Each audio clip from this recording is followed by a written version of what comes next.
Hello everyone. इस video में हम लोग बात करने वाले हैं आपके जो वाटर पॉल्यूशन है उसके ऑब्जेक्टिव क्वेश्चंस के बारे में बात करेंगे। तो चलिए स्टार्ट करते हैं। क्वेश्चन नंबर फर्स्ट क्या है कि the एल्केलिनिटी is expressed in terms of, तो ये होता है मिलीग्राम पर लीटर इक्विवेलेंट किसका, कैल्शियम कार्बोनेट का। ठीक है, ये सारे आपके प्रीवियस ईयर के क्वेश्चन पेपर है। चलो नेक्स्ट क्वेश्चन देखो। The prescribed permissible limit of chloride in drinking water is, तो कितना है भैया, मतलब परमिजिबल 250 मिलीग्राम पर लीटर से ज़्यादा क्लोराइड नहीं होना चाहिए वाटर में। ठीक है, चलो next question. Which of the following organism founds in human waste that cause water pollution, जो ह्यूमन का वेस्ट होता है तो उसमें कौन सा पाया जाता है, ये होता है आपका कोलीफॉर्म बैक्टीरिया होता है। ठीक है, जो वाटर पॉल्यूशन का रीजन बनता है। नेक्स्ट क्वेश्चन देखो। What is oxygen depleting waste, तो ये क्या होता है कि organic waste that can be decompose by aerobic bacteria. ठीक है, आपको याद रखना कि जो एरोबिक रिएक्शन होता है इसमें ऑक्सीजन की रिक्वायरमेंट होती है और एनएरोबिक जो रिएक्शन होता है उसमें O2 की रिक्वायरमेंट नहीं होती है। ठीक है, और जो ऑर्गेनिक जो मटेरियल होता है वाटर के अंदर, उसको अगर मान लो हमें डिकम्पोज करना तो उसके लिए जो ऑक्सीजन की रिक्वायरमेंट होती है उसको बोलते हैं हम लोग क्या, बायोलॉजिकल ऑक्सीजन डिमांड बोलते हैं। ठीक है, और ऑर्गेनिक और इनऑर्गेनिक दोनों सब्सटेंस को डिकम्पोज करना है, उसके लिए मतलब हमें क्या रहता है CO2, जिसको बोलते हैं क्या, केमिकल ऑक्सीजन डिमांड बोलते हैं। ठीक है, अगर ये लेस देन 5 रहता है तो भैया वाटर क्या था, कम पोल्यूट रहता है। ठीक है, उसकी पॉल्यूशन कम रहती है। चलो नेक्स्ट क्वेश्चन देखो। What is the indicator of pollution in water, तो ये होता है amount of biological oxygen demand होता है। ठीक है, ये क्या होता है बायोलॉजिकल ऑक्सीजन डिमांड, मतलब कि ऑर्गेनिक जो मटेरियल जो आपका वाटर के अंदर रहेगा उसको अगर डिकम्पोज करना है, ठीक है, डिकम्पोज करके मतलब उसको ख़त्म करना है तो उसके लिए भी ऑक्सीजन की रिक्वायरमेंट होती है। ठीक है, तो कितना अमाउंट ऑफ ऑक्सीजन रिक्वायरमेंट होगा उस ऑर्गेनिक मटेरियल को डिकम्पोज करने के लिए, उसी को हम लोग बोलते हैं amount of biological oxygen demand बोलेंगे। चलो next question. Why certain parts of water bodies contains more number of algae, तो ये क्या होता है, due to run off excess fertilisers मतलब जो हम लोग यूज़ करते हैं ना, उर्वरक खाद वगैरह जो यूज़ करते हैं तो उसमें क्या होता है, न्यूट्रिएंट्स होता है, जैसे कि नाइट्रोजन होगा, फॉस्फोरस होगा, पोटाशियम होगा। ये क्या करता है कि अगर न्यूट्रिएंट्स आप देते हैं तो वो क्रॉप में आपका क्या होता है, उसकी ग्रोथ बहुत जल्दी करता है। ठीक है, जिसके कारण जो एल्गी होता है ना, जो आपको हरा कलर का दिखता है वाटर के अंदर में, वो बढ़ जाता है। ठीक है, चलो नेक्स्ट क्वेश्चन देखो। What are water soluble inorganic chemicals, तो कौन सा होता है, ये कंपाउंड्स ऑफ टॉक्सिक मेटल्स होते हैं। ठीक है, इनऑर्गेनिक सोल्यूबल केमिकल्स की बात कर रहे हैं किसमें, वाटर में। चलो नेक्स्ट क्वेश्चन देखो। When sediment of suspended matter occurs, तो ये कब अकर्स होगा आपका, तो ये होगा when soil is eroded from the land. Next question. What is a sediment of suspended matter, तो ये क्या होता है, insoluble particles of soil and other solid होता है। ठीक है, किसमें, what is a sediment of suspended matter, तो उसमें क्या होता है आपका इनसोल्यूबल पार्टिकल्स ऑफ सोयल और किसका, अदर सॉलिड्स के पार्टिकल्स होते हैं। Next question. Where we can find water soluble radio active isotopes, तो भैया ये सिंपल सी बात है, ये क्या रेडियो एक्टिव वेस्ट जो होता है वहीं से तो हमें मिलेगा, रेडियो एक्टिव के जो आइसोटेप्स होते हैं।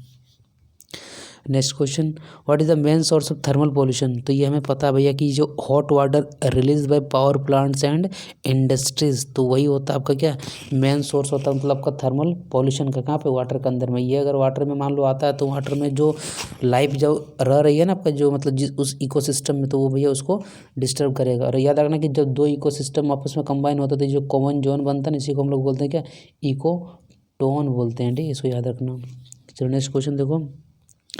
Y thermal pollution causing the release of hot water by power plants in is dangerous, तो मतलब थर्मल पॉल्यूशन डेंजरस क्यों है, तो ये बोलता है कि they decrease the solubility of oxygen, मतलब कि वाटर में जो ऑक्सीजन मिला हुआ रहता है भैया ये उसको कम कर देता है। ठीक है, H2O में ऑक्सीजन है ना, तो भैया ऑक्सीजन कम हो जाएगा तो भैया वहाँ पे जो एनिमल्स रहेंगे भैया ब्रीथिंग के लिए उसको क्या चाहिए, ऑक्सीजन चाहिए, तो वो नहीं रहेगा तो भैया जल्दी ही ख़त्म होने की उनकी चांसेस बढ़ जाएगी। ठीक है, next question. How to minimise the pollution of water pollution due organic chemicals that release to water bodies. तो ये हम लोग कैसे मिनिमाइज कर सकते हैं? सिंपल सी बात है यार, अगर वाटर पॉल्यूट हो रहा है तो उसको पॉल्यूट क्या करो, उसको purify the water before enter the water directly from industries. मतलब जैसे कि कोई इंडस्ट्री है, वहाँ से जब ये बाहर जा रहा होगा किसी नदी या पॉन्ड वगैरह सिस्टम में, तो इसको यहाँ पे पहले क्या करो, इसको प्यूरिफाई कर लो, उसके बाद यहाँ पर भेजो। ठीक है, गंगा वगैरह नदी जो इतना गंदा क्यों है? इसीलिए भैया ये इंडस्ट्री वाले जो वाटर होता है ना, ये डायरेक्ट हम लोग क्या करते हैं उस नदी में, बोलते भैया गंगा माँ में जाएगी तो साफ़ हो जाएगा। ठीक है, ये गलत चीज़ है। चलो नेक्स्ट क्वेश्चन देखो, विच of the following statement is wrong regarding permanent hardness. तो ये क्या है? It is also called carbonate hardness. मतलब ये रॉन्ग है, तो बाकी सही क्या क्या है देखो। सही क्या क्या, ये बात कर रहा है किसके बारे में? परमानेंट हार्डनेस के बारे में। बोलता है कि it is due to presence of sulphates, chlorides and nitrates of calcium and magnesium. ये आपको याद रखना है। It can not remove by boiling के हेल्प से इसको हम लोग रिमूव नहीं कर सकते हैं। It requires special methods of water softening to get remove. मतलब स्पेशल कुछ मेथड्स होते हैं जिसको हम लोग, आप लोग पढ़े होंगे, जिसमें हम लोग परमानेंट हार्डनेस को रिमूव कर सकते हैं किसे?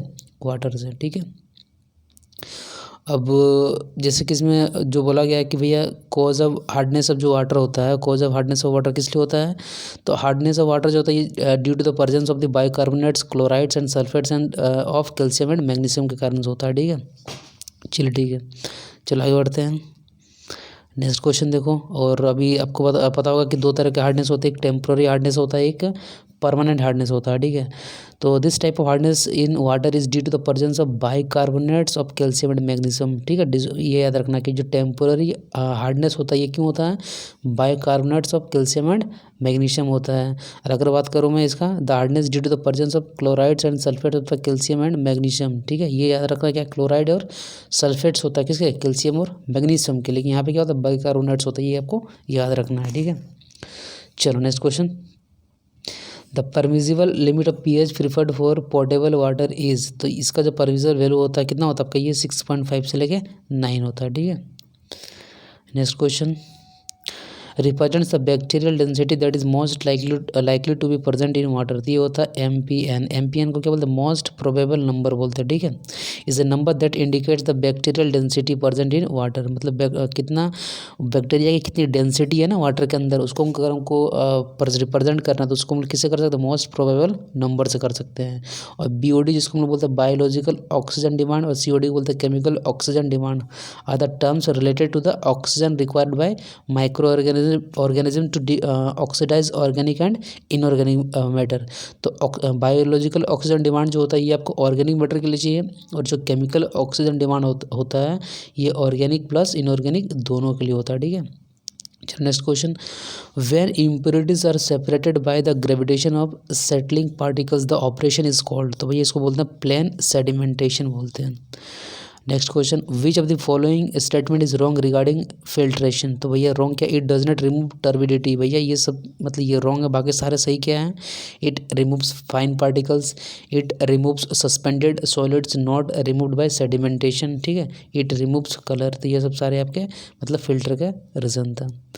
चलो नेक्स्ट देखो, is the amount of oxygen required to oxidise only organic matter. तभी आपको बताया था जो सीवेज होते हैं तो उससे क्या होता है? बायोलॉजिकल ऑक्सीजन डिमांड होता है। ठीक है, और याद रखना कि it is always less than COD. Chemical oxygen demand से ये लेस देन होता है, और सीओडी जो होता है ये बोथ ऑर्गेनिक और इनऑर्गेनिक मैटर को डिकम्पोज करने के लिए रिक्वायरमेंट होता है। ठीक है, तो चलिए ये आपका हो गया इतना वीडियो। अगर आपको वीडियो लाइक अच्छा लगा होगा तो भाई लाइक कर देना। ठीक है, और फ्रेंड के साथ शेयर भी कर लेना, क्योंकि शेयरिंग इज़ केयरिंग। फिर मिलते हैं नेक्स्ट वीडियो में। So guys, thanks for watching this video.